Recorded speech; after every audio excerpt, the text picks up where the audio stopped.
Magandang hapon sa inyo, mga kababayan ko. Kumusta? Sobrang init ngayon, grabe.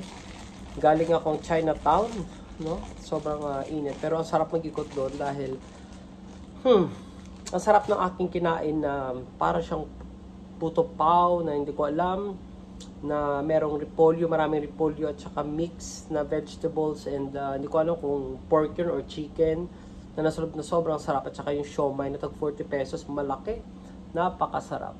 Okay. So anyway, excuse me. Pauwi ako, meron ako na nabasa sa aking cellphone, dumaan sa aking screen, na itong si Kitty Duterte, merong pinost. Anak ito ni dating Pangulong Rodrigo Duterte, no? At this was posted noong May 4. Ano na ba ngayon? 5, di ba? O kahapon lang. 2025. Ayan.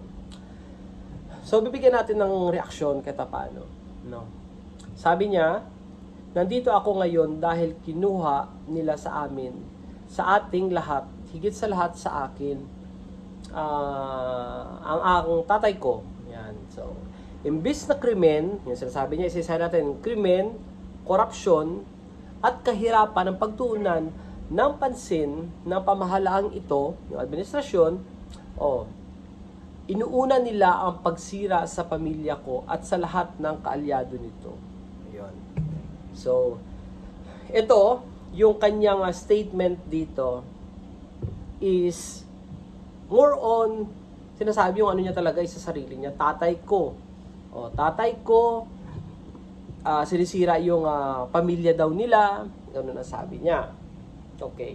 Pero meron siya dito yung hina-highlight na sinabi niya na inuuna niya na krimen. Unahin natin. Nung time ba ni Duterte, 30,000, more than 30,000 yung namatay. So, hindi ba krimen yun? So, hindi ba ang pag-aresto kay Duterte ay solusyon, no, sa nangyaring krimen noon? Di ba? Wala bang namatay yung tatay mo presidente? Hindi ba yun yung reason kaya nandun siya sa ICC? Di ba tatanungin niya sa sarili niya para ma-realize niya? At ang sinabi niya, corruption, pamilya, okay, as yung family daw nila. Ano ba kinakaharap na impeachment case laban kay Sara Duterte? Hindi ba sa corruption yun? Yung 125 million, hindi ma-explain kung saan dinala at kung kanino, kung ano-ano mga pangalan ang inibento. Di ba? Hindi ba corruption yun, Kitty Duterte? Dapat maintindihan mo yun. Tapos, ano pa? Kahirapan.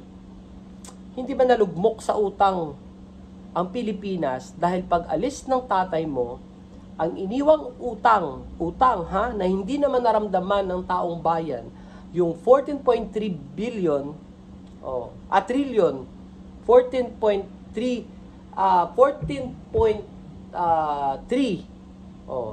trillion na utang ng Pilipinas,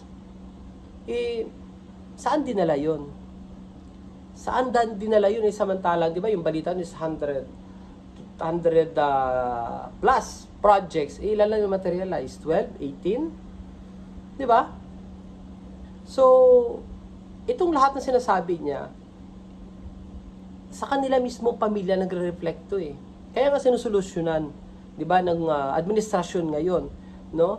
Yung problema. Kasi, malungkot man sabihin, pero sila talaga ang problema ng Pilipinas. Na-notice nyo ba nung simula yung Duterte na pumasok na sa Pilipinas, nandun na yung mga gambling, nandun na yung mga tawag nito, yung online sabong, yung pogo, talamak. Sino kumita doon? Sino ang ano doon? Sino ang ang kumita? Di ba? Alam nyo na yung kung sino. So itong si Kitty Duterte, pumuporma na, kaya nga talagang sanay. No, meron pa ngayon si Omar Duterte na tumatakbo din pala sa ganyan, sa posisyon na naman, no, sa kanilang lugar doon sa Davao. Kaya anong gamot kaya no, sa mga utak para din sa mga DDS para na lang maliwanagan sila? Na itong pamilya na to talagang pwede natin sabihin salot talaga sa Pilipinas kung tutuusin.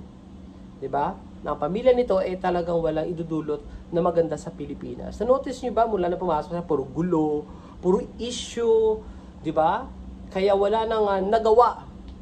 No, wala na nagawa itong si Robin Padilla, Bongo, si De La Rosa, kundi dependihan sila, wala nang trabaho nagawa, kundi nagtatrabaho para protektahan ang pangalan nila. Ganun na lang. So, 'di ba, iboboto niyo pa ba ulit yung mga 'yan na walang programa na maayos na ginagawa para sa taong bayan, kundi doon na lang sa mga Duterte na lang para protektahan ang mga Duterte. 'Di ba? Kawawa ang taong bayan. Kawawa talaga.